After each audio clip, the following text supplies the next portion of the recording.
Hi guys, welcome back to my channel. I hope you all are doing good. अभी कुछ दिन पहले मैंने इंस्टाग्राम पे एक स्टोरी पोस्ट की थी कि किन टॉपिक्स पर मैं वीडियो लेकर आऊं।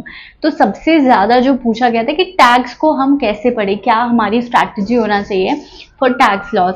अब आई अंडरस्टैंड कि टैक्स एक बहुत वास्ट सब्जेक्ट है, उसमें मल्टीपल चैप्टर्स है, चैप्टर्स के अंदर मल्टीपल सेक्शंस है, सेक्शन में मल्टीपल प्रोविजंस है, मल्टीपल लिमिट्स है, लिमिट्स के बाद पेनल्टीज है और भी बहुत कुछ।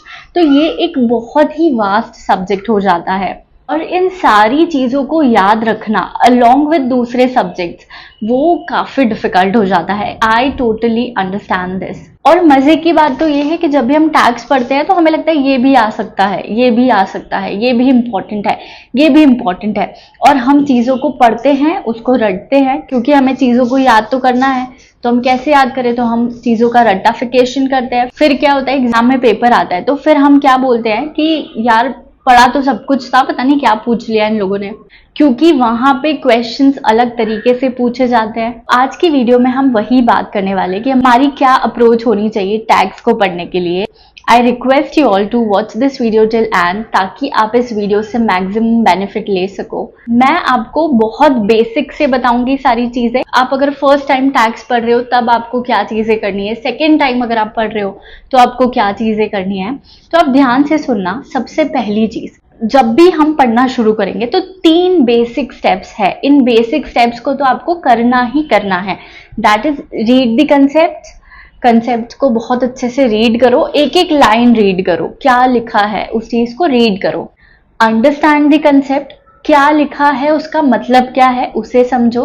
And the third thing is कि जो बनाने वाला है ना लॉ, उसने क्या सोचा होगा और क्यों ये प्रोविजन लेके आया होगा। जब भी आप आपकी फर्स्ट रीडिंग कर रहे हो ना, तो आपको ये तीनों चीजों को करना ही करना है। ये बेसिक है, एकदम बेसिक है कि आप चीजों को बहुत अच्छे से पढ़ो, हर एक लाइन को बहुत अच्छे से पढ़ो, हर एक लाइन को बहुत अच्छे से समझो, और इस पर्टिकुलर चीज को लाने के पीछे का पर्पस क्या रहा होगा गवर्नमेंट का, क्यों वो इस चीज को लेकर आई है, उस चीज को समझो। जब आप ये तीनों चीज करते हो तो आपका जो फर्स्ट लेवल है, दैट इज आपका जो बेस है, वो बहुत स्ट्रांग हो जाएगा। अब 2 तरीके से आप टैक्स को पढ़ सकते हो। एक है आप जो लिखा है पढ़ा, समझा और आपने उसको फिर रटने लग गए, क्योंकि आपको याद करना है अल्टीमेटली। अब ऐसा करने पे क्या होगा, आपको बहुत सारी इंफॉर्मेशन को याद करना पड़ेगा, और जो कि पॉसिबल नहीं है, आपके पास बहुत सारे और भी सब्जेक्ट्स हैं। दूसरा तरीका क्या होता है कि आप पढ़ो, चीजों को समझो, क्यों लाया गया ये सब समझो। जब हम ये सारी चीजें सोचते हैं ना कि ये चीज लाई क्यों गई, तो आपकी अंडरस्टैंडिंग और ज्यादा बेटर होती है। तो ऐसे करने से क्या होगा, जब आप चीजों को पढ़ते जाओगे, समझते जाओगे, पीछे का पर्पस देखते जाओगे, तो आपको काफी हद तक चीजें क्लियर होती जाएगी। तो ये जो रट्टाफिकेशन है ना, वो आपको नहीं करना पड़ेगा। अनदर थिंग जो कि आपकी फर्स्ट रीडिंग के टाइम पे बहुत इंपॉर्टेंट है, वो है नोट्स मेकिंग। आपको शॉर्ट नोट्स बनाने हैं, अपने हाथ से बनाने हैं, और बहुत शॉर्ट नोट्स बनाने। अब ये चीज बहुत मैंडेटरी है। अब देखो, क्योंकि टैक्स बहुत बड़ा है, अब आप नोट्स वैसे नहीं बना सकते हो कि आप हर एक एक लाइन लिख रहे हो। अगर आप ऐसा करने बैठे तो आप दिसंबर तक भी नोट्स ही बनाते रह जाओगे। It is not possible. ये इतना बड़ा सब्जेक्ट है, उसके आप एकदम प्रॉपर नोट्स तो नहीं बना सकते कि आप एक एक लाइन लिख रहे हो, एक एक प्रोविजन लिख रहे हो। You can't do this.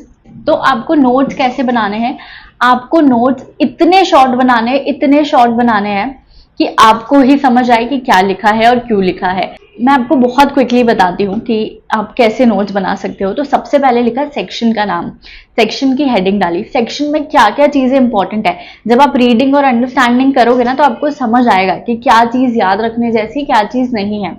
उन इंपॉर्टेंट पॉइंट्स को पॉइंटर बना के लिख दो। अभी पूरा पूरा नहीं लिखना है, पूरा वर्ड भी नहीं लिखना है, बस उसके शॉर्ट फॉर्म्स लिखो, ये चीज है। अगर कोई लिमिट है उस सेक्शन में, वो साइड में लिख दो, ये लिमिट है, इतनी लिमिट पे आपको ये चीज करनी है, इतनी लिमिट पे ये चीज करनी है।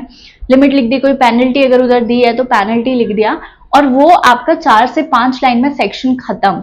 यहाँ हमको कुछ भी लिखना नहीं है, आपको पॉइंटर्स बना के सिर्फ जो जो इंपॉर्टेंट पॉइंट है वो चीज लिखते जाना है। उसके अंदर कोई लिमिट है वो लिख ली, कोई पेनल्टी है वो लिख ली, कोई और इंपॉर्टेंट चीज है वो लिख दी, कोई फॉर्म जाने वाला है उसकी कोई टाइम लिमिट है वो लिख दी। ऐसे करके आपका 4 से 5 लाइन में सेक्शन हो जाएगा कंप्लीट। तो ऐसे आपको नोट्स बनाते हुए चलना है, और ये आपको एकदम स्टार्टिंग वाली इनिशियल स्टेज है तभी करना है। नोट्स आपको हमेशा तब बनाने हैं जब आपने पढ़ाई करना शुरू किया। ये हो गया हमारा बेस रेडी, हो गया हमारा फर्स्ट रीडिंग वाला पार्ट कंप्लीट। अब जो हमारी सेकेंड रीडिंग होगी उसके अंदर हमको जो ये हमारे नोट्स है ना, ये बहुत काम आएंगे। आपको इन नोट्स को रीड करना है। जब आप इसको रीड करोगे आपको ऑटोमेटिकली कंसेप्ट याद आएंगे। नहीं आता है कुछ याद फिर भी आप बिल्कुल आपकी बुक खोल के पूरा प्रोविजन पढ़ सकते हो। आपको नोट्स को रिवाइज किया, रिवाइज करने के बाद आपको क्वेश्चन सॉल्व करना है। ये होती है आपकी सेकेंड रीडिंग में, आपको ये चीज करनी है। अब जो आपकी थर्ड रीडिंग होगी उसमें भी आपको ऐसे ही करना है। आपको उठाना है आपकी जो नोट्स है उसको रिवाइज करना है। चीजों को जो याद नहीं आ रहा है उसको आपको वापस से गो थ्रू करना है और क्वेश्चन सॉल्व करना है। जितने ज्यादा क्वेश्चंस आप सॉल्व कर सकते हो। ऐसे में क्या हो गया, आपको थ्योरी भी याद होती जा रही है, जो आपने नोट्स बनाए हैं आपको प्रोविजंस पता है क्या है, आपकी साथ ही साथ प्रैक्टिस होती जा रही है। और अगर हम इन चीजों को रटने बैठेंगे तो अगर हम थोड़ा भी भूले ना तो वहां पे नहीं याद आएगा। अभी एटलीस्ट आपको प्रोविजन क्लियर है, आपको एंड तक आते आते ना चीजें याद आ जाएंगी। ये नोट्स आपको जो लास्ट मोमेंट पे आपका रिविजन होगा ना एग्जाम के पहले, तब भी बहुत हेल्पफुल रहेंगे। अगर हम बात करें इस अप्रोच की, तो ये अप्रोच एक बहुत ही टाइम इफिशिएंट अप्रोच है। आपके कंसेप्ट बार बार ब्रशअप होते जाएंगे। तीसरी चीज, आपको याद करने में बहुत ज्यादा एफर्ट्स नहीं डालने पड़ेंगे। फोर्थ थिंग इज कि आप ज्यादा से ज्यादा सिलेबस को कवर कर पाओगे, क्योंकि अगर आप बार बार वो इतनी मोटी बुक लेकर आप बैठोगे तो आप नहीं पढ़ पाओगे पूरा बार बार। पर जब आपके पास एक हैंडी नोट्स होंगे, हैंडी आपके पास एक बुक होगी आपकी खुद की, आप ज्यादा चीजों को रिवाइज कर पाओगे। जैसे अगर मैं आज बैठी हूँ, अगर मैं बुक लेकर बैठूंगी ना तो मैं 1 घंटे में 4 ही पेज रिवाइज कर पाऊंगी। पर मैं अगर अपने नोट्स लेके बैठूंगी जो कि बहुत शॉर्ट में बने हुए हैं, तो मैं एक चैप्टर पूरा रिवाइज कर सकती हूँ उतने टाइम में जब मैं बुक के 4 पेजेस पढ़ पाऊंगी। So this is the approach that has helped me in covering vast subjects like tax. You can also use this approach instead of reading and rattafication. I hope you find this video helpful, और अगर ये video आप लोगों को helpful लगी हो तो please let me know in the comment section. Till then, bye bye, take care, and हाँ, those who have not yet subscribed my channel, please go and hit that subscribe button. Bye bye, take care, all the best.